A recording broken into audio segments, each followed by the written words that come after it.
Welcome to Good Morning Hospitality, your one-stop shop for the latest news, noteworthy trends, and thought-provoking discussions across the industry. From hotels to short-term rentals to all things travel and hospitality, you'll find each episode equips you with the information that you need to start your week. Join us on Good Morning Hospitality every Wednesday, wherever you get your podcasts.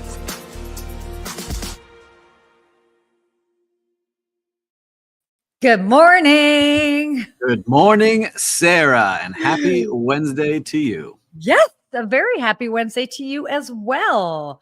It's always nice being back and having a whole, I don't know, this is a fun highlight of the week, I have to say. I think so too. And some big news that I have to give you a shout out on. Oh, I don't know if you know, but you have a TED Talk out that is taking the world by storm. Oh my Amazing. God. Look at this. Oh my God, look you. at that person. Look at Sarah on stage.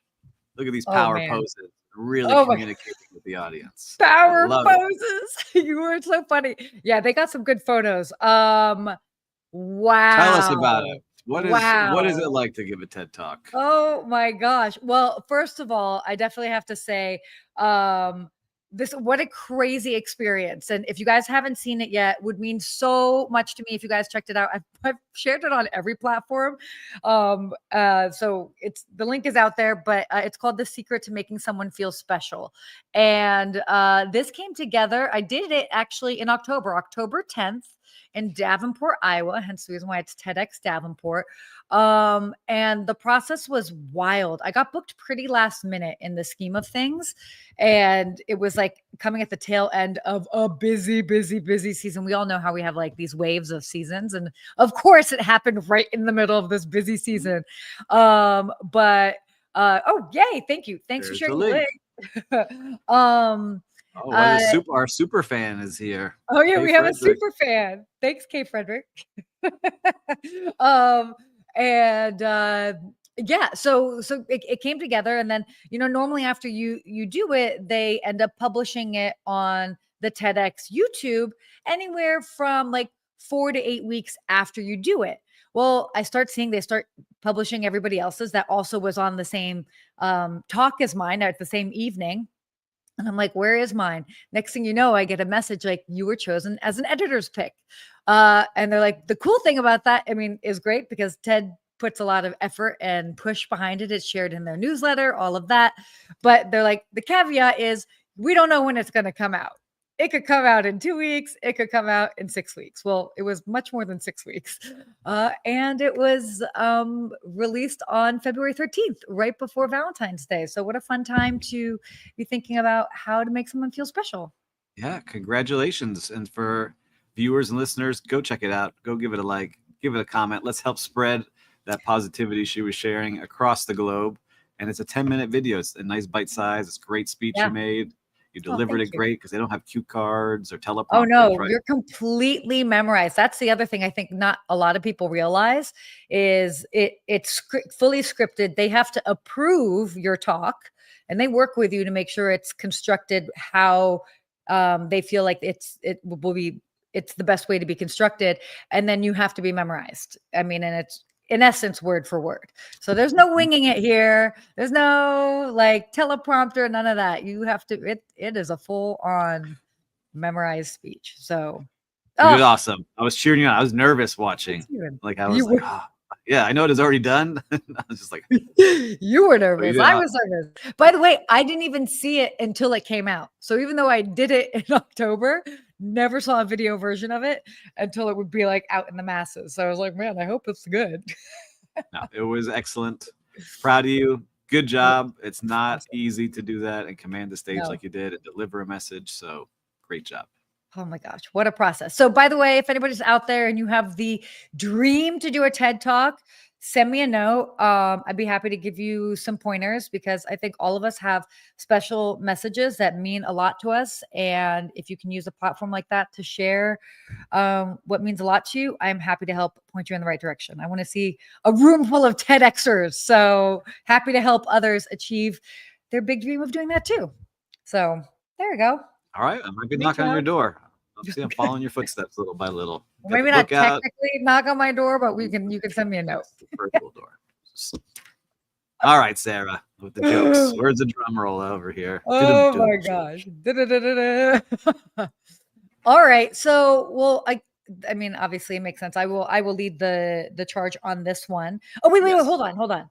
Wait, you gave me a nice moment for an accolade, but let me just go ahead and turn it around for you just for a brief moment because I saw your post yesterday about how like you had like a little surge of extra people buying your book, and I'm so proud of you. Yes. So every bit counts, and that is a huge deal. So check it out. Thank you, Will. There it is.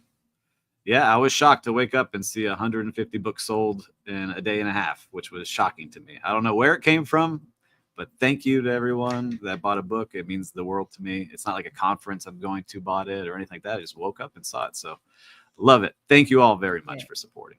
No, of course. I had to give you a shout out for that because that's always a cool thing. Like when you have like your book out there, again, similar to like a TED Talk and all of that, you're putting, I mean, it takes time and effort. So kudos to you. And I mean, again, every additional person that has like your book in their hands, it's that much more meaningful. Yes. Thank you to all of you. Look at this.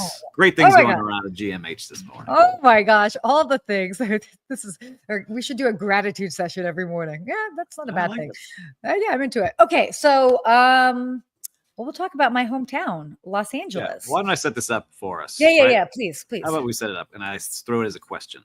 Sure. All right. From Miami, it looks like the whole city has burnt down, is what they show on the news. It looks like it's not a place to go visit, but people need to go back and travel to Los Angeles. Tell us what's going on actually on the ground. And we saw this article in Travel Weekly. So why don't you set it up for us? Yeah. So, I mean, right now we're seeing a big push. Like I'm sure you guys are seeing Los Angeles is open. Definitely come and visit. Again, the reality is it's two areas were the ones that were burned that had significant damage, obviously from the fires, but a solid majority, probably 97% of the rest of Los Angeles is fine.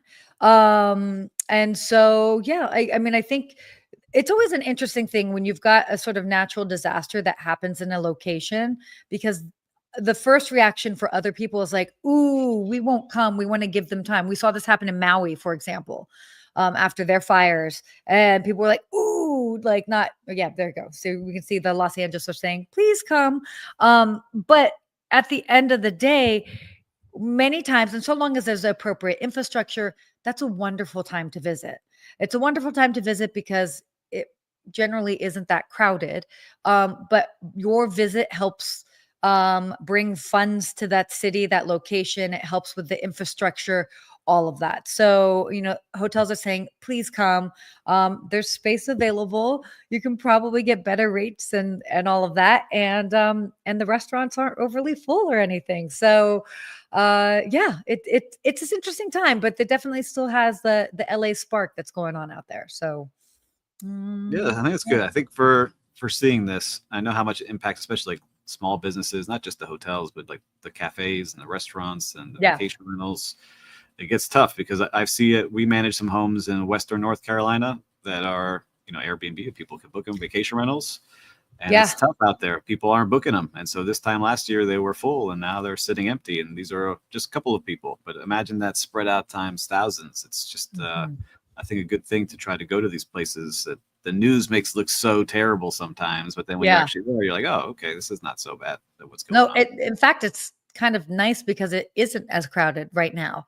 So, So if you were at all thinking about coming to Los Angeles, you totally can. I'm looking right now at bright blue skies. We've had a lot of rain, so that makes the air is clean and clear. All right. So I've never been to Los Angeles. Give me a 24-hour day. What should we be doing? Oh gosh. We're going to have breakfast where? Where are we going? Ooh, okay. So, well, first of all, I will always say a place that I like to start or at least stay is in West Hollywood. And yes, I'm partial to that because I live in West Hollywood, but geographically it is in the center of the city. So it makes it easy to get to everything. So stay off of the Sunset Strip at one of those hotels there. Start your day at Dialogue Cafe. Dialogue Cafe is this epic, like American dream story. It started as a small cafe that was just like a neighborhood spot that like some people went to. And during the pandemic, they just really, they did a lot on social media, and they've blown up, and it's like, it's just grown, and it takes over the sidewalk, and it's so cool knowing what it started as and what it does now. And they have a very vibrant social media scene. So that's kind of fun. So start there. If you want to do a hike, not too far away, very much in my backyard, you've got Runyon Canyon. What's so cool about that? You can see the Hollywood sign. You could actually look over onto Hollywood Boulevard.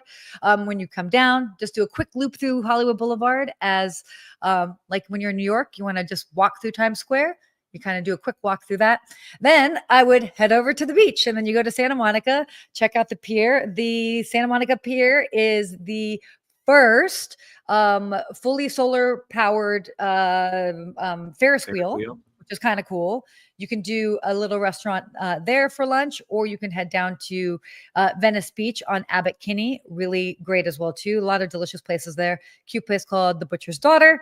At that point, then I'd come back over sort of to this part of town, do late afternoon in Beverly Hills, maybe do an early dinner in Beverly Hills, just because it's nice to kind of walk around, window shop, and then head back to your hotel in West Hollywood. You've got a lot of nightlife there. You can go to the Famous Comedy Store. You can go see a concert at the Whiskey A Go-Go, or whatever it is. So lots of things. And just in that one day, you will have checked off so many iconic places to see in the city. Love it. So now, Travel Weekly, you can take this report from Sarah Dandashy, put it out to the world. You've got your 24 hours in LA from an expert. Oh my God. Yeah, there you go. Thanks for asking a concierge. So yeah, come to Los Angeles if it's on your radar. We would love to have you. All right, next topic here. Deer Valley's resort has had a significant expansion. So the Deer Valley Resort in Park City, Utah, there we go, is undergoing a major expansion, adding over 3,000 acres to its skiable terrain. What's so cool about this is that it's going to more than double the size of the current resort. And then basically it'll be positioned as the fourth largest ski area in the US. That's huge. And I love it too, that they're adding a new East Village. Yeah. So what they're saying is they're going to create new amenities, new guest experiences to kind of elevate everything.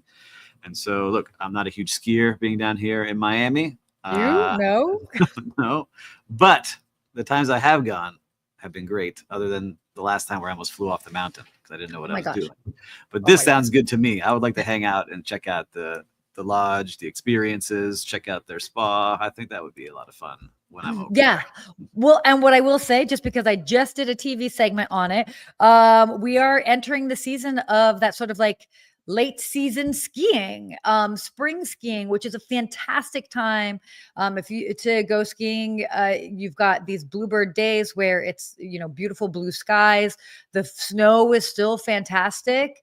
That you've got a lot of little parties that are going on in and around the area, at the different big ski destinations. So this is kind of coming at a good time for that. So yeah, I love it. Maybe it gets me going out there again on that mountain. I haven't been maybe. Well, I'm kind of right there behind you. I have not been an avid skier so much of my life, but I'd go out there now and do it. Sounds good. Deer Valley, let us know. Woo! All right.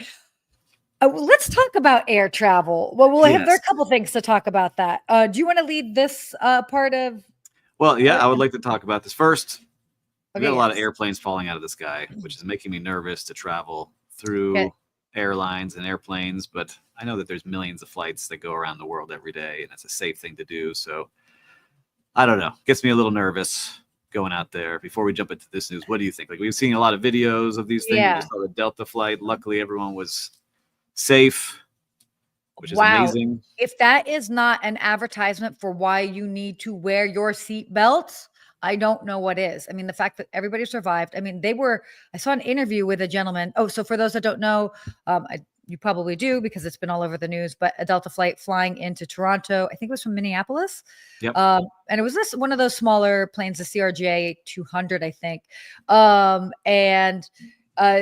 Basically went in for landing, kind of like smacked the ground and kind of like bounced a little bit and then almost like rolled over. Rolled over, which is insane. All of the passengers on board got off. Everybody was okay, miraculously. It's interesting. Like, I don't know what's going on because these all seem to be It's freak random. instances. They're random and they're not related. They're not the same.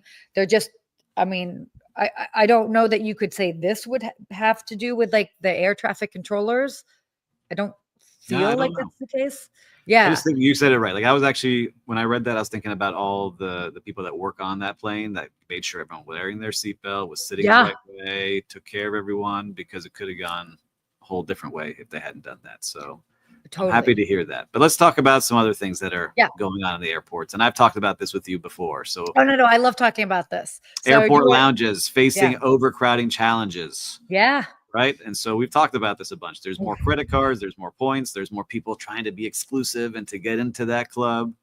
And they're having a lot of problems. So JetBlue is planning to debut its first lounges at Mhm. JFK and Boston. And they're trying to focus on more of the experiences. Yeah. I keep saying that treat the whole airport that way, and then you don't have to have all these lounges everywhere and have those Sure. unique experiences throughout the airport. So airports could get ahead of this. But yeah, they're packed. Every time I've traveled, it is slammed in these lounges. So what do you think when you see all of this going on? Well, I love that you bring this up, is that like make the whole airport like elevate the whole airport experience. And I think, and for those that travel significantly internationally, I think we can really look to international airports that have really done a fantastic job. Like the airport in Doha, in Dubai, in Istanbul. I mean, even the airport when I was in Cambodia, it's a brand new one. Like it's a destination in and of itself. I feel like in the US, we're a little bit behind. Granted, there's a lot of airports, especially regional ones. Yeah, But if but the you major elevate ones, the yeah, experience, yeah, they're for starting. sure. They're starting. Like Miami they're starting to get there in one wing. New York has done a couple of things at LaGuardia Yeah. that are pretty nice. And same in Los Angeles. I mean, it's, oh my gosh, I feel like they've been working on the airport here forever. Which by design is challenging, and it's very much at capacity. But yeah, I mean, you kind of mentioned it. Like so many people have credit card perks, this, that, everybody's become a smarter traveler, and they are taking full advantage of these of the lounges. And I mean, I get it because I travel a lot. So for me, it becomes my second home when I'm on the road, as far as like, okay, no, I can get a bite to eat and do that.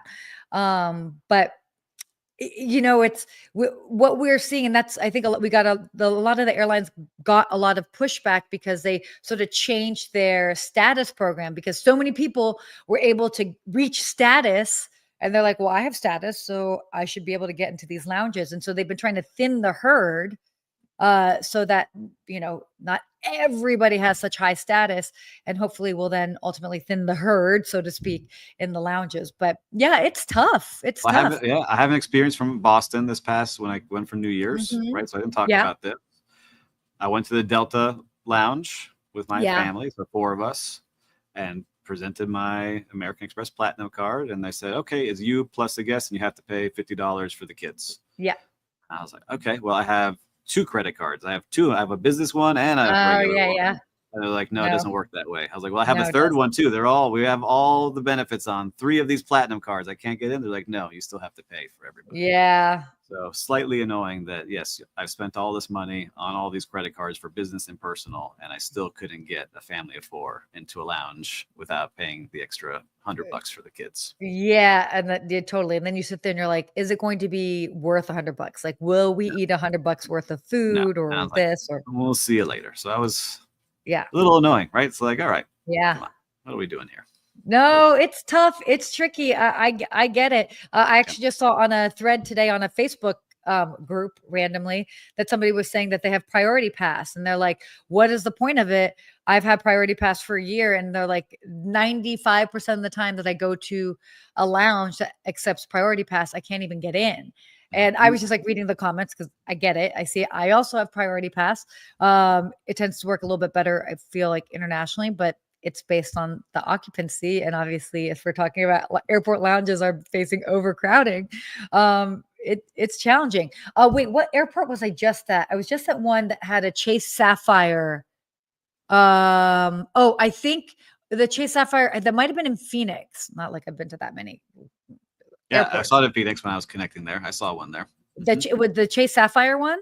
Yeah. Yeah, I thought I so. Yeah. wanted to go in so badly because I haven't been in a Sapphire lounge. So I was like, "Oh, this would have been cool." I just, for some reason, didn't There have was a time. line in that one too. But for listeners out there and viewers, are you having the same trouble too as you're flying around? I know a lot of you do a lot of traveling. I'd love to hear you Yeah, do a little report back on this one. I I'm, know. it's my pet peeve now. Now I'm annoyed by him. So Oh, right. So funny. That's a pet peeve. Yeah, no, I get it. Okay. So speaking more about airlines, there's navigating airline seat downgrades. So yeah, this is not the seat that you paid for. Here's what to do if you get downgraded on a flight. yeah, Ooh, what do I do? I have a big ooh. flight coming up. What happens?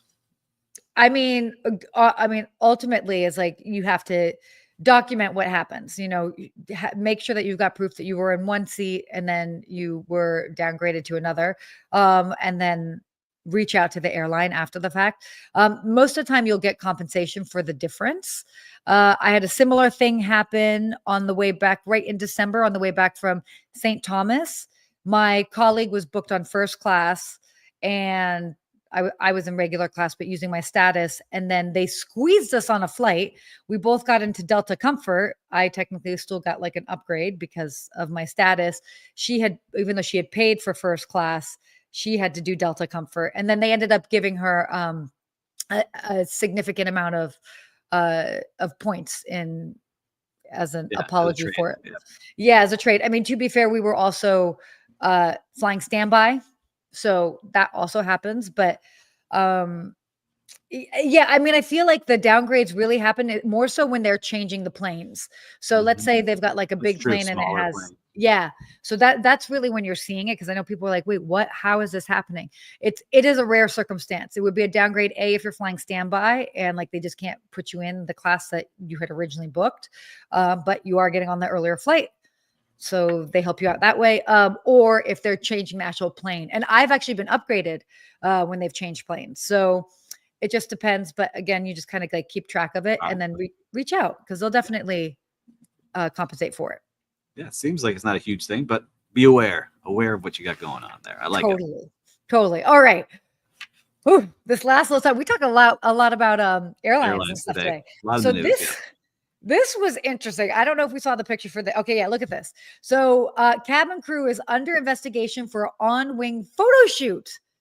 Like, what is going on? They decided influencers in the wild. What's happening? This the airline has now launched an investigation because there were several, not just one, but several flight attendants who were caught opening up the emergency exit, big no, and posing for photos on the aircraft's wing while waiting for takeoff. Yeah. And OMG. this, before anyone asked, this was not planned. So this was not like, hey, let's Mm-mm.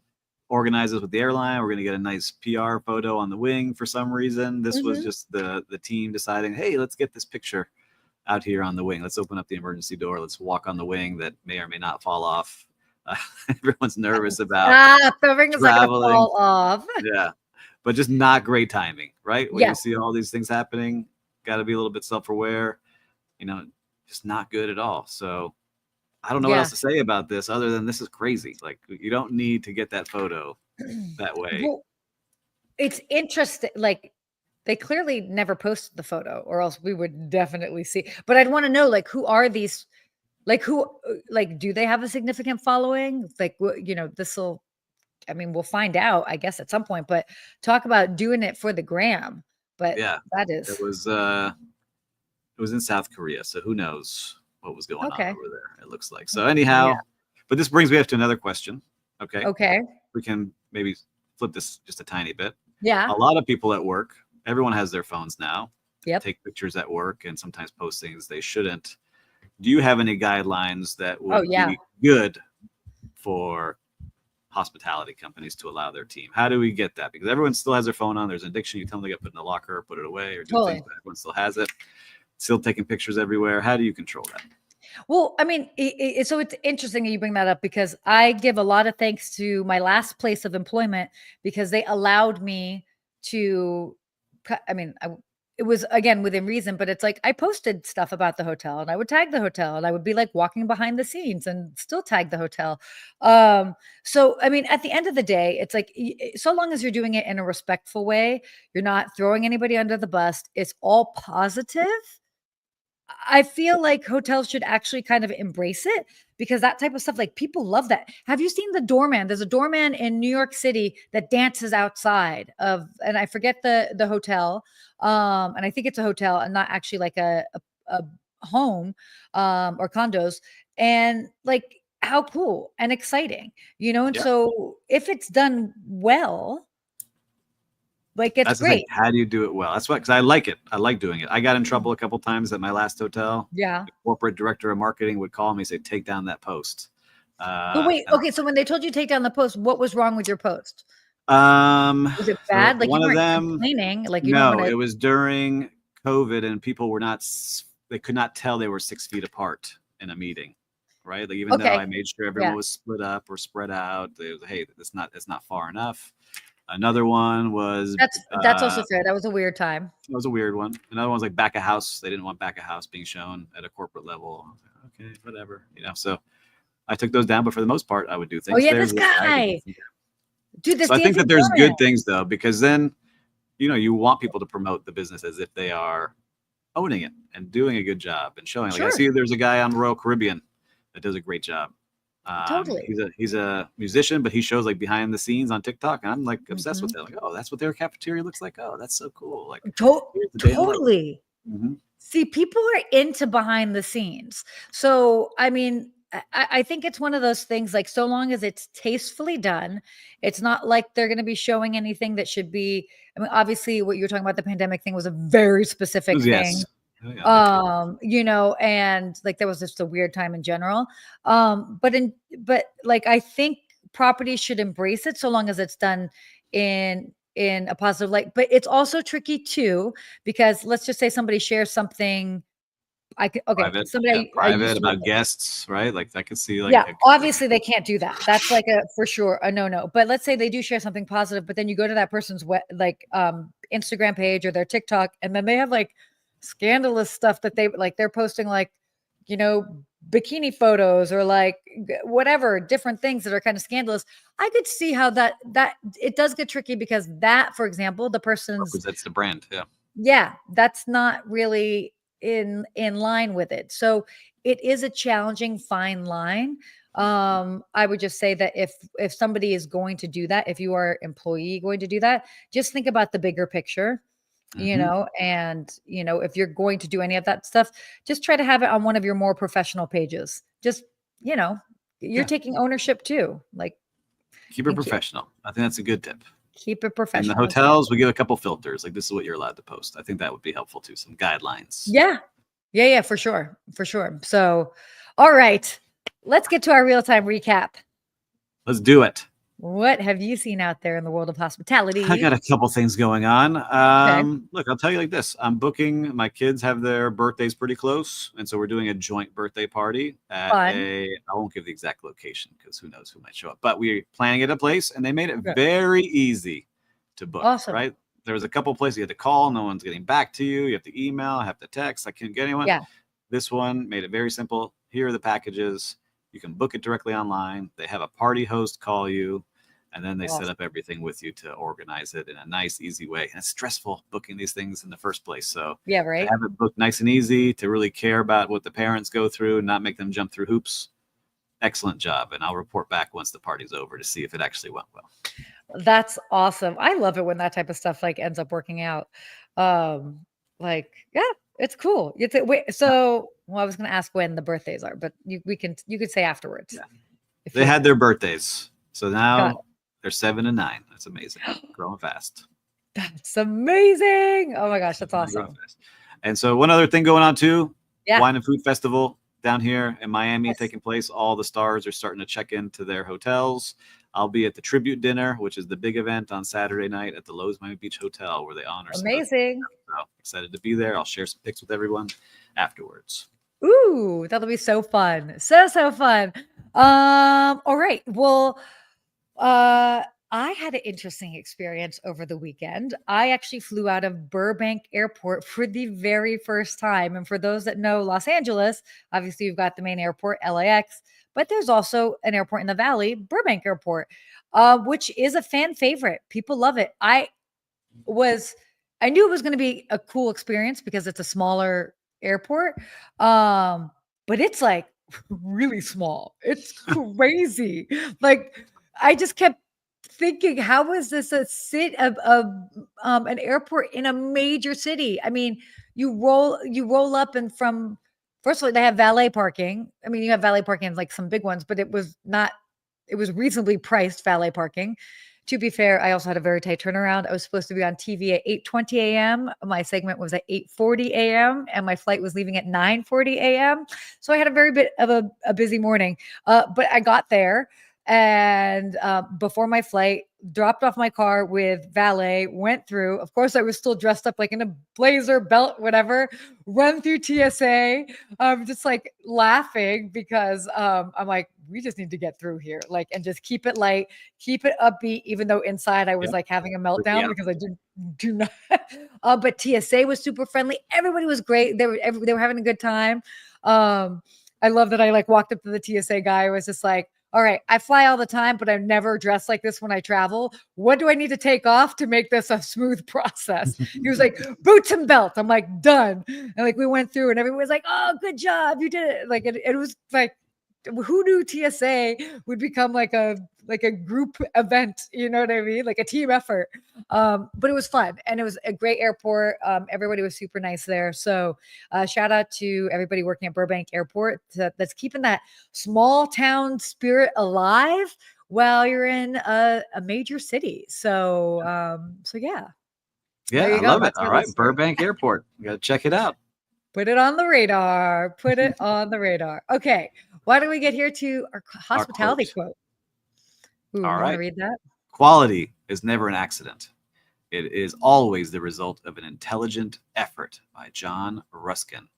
And that is true. Those are all the small details that we think about, especially in hospitality. There's so many moving pieces, whether it's training or equipment or vibe or music or scent or whatever it might be, that all come together to give that quality. So I love that quote.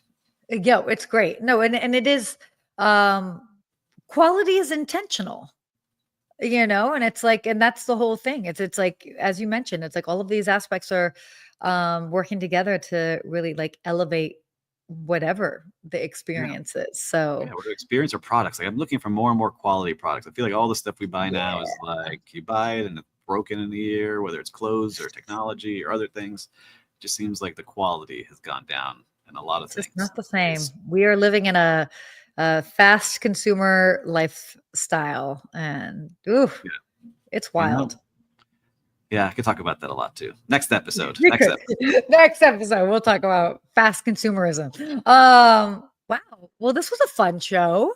Yeah, we talked about a lot of travel, a lot of good things, and congratulations again on the TEDx talk. Make sure to Thank check out you. Sarah's TEDx. It's in Thank the link you. is in the comments here. Make sure to check it Yes. out. Go support Sarah. All the stuff she does for us. Go That- give her a like on that video. Oh It's the my least gosh, you you can were do. too kind. Yeah. And go buy Steve's book, okay? Yeah, Yeah. if you haven't Let's done it keep it yet, going. go do it. Yes, keep it going. Oh my God, there we go. Keep it There we going, go. folks. Keep the All the support going. things, all the We things. love you all. Hey. Stay Well, thank you hospitable, guys. everybody. Yes, stay hospitable. Bye.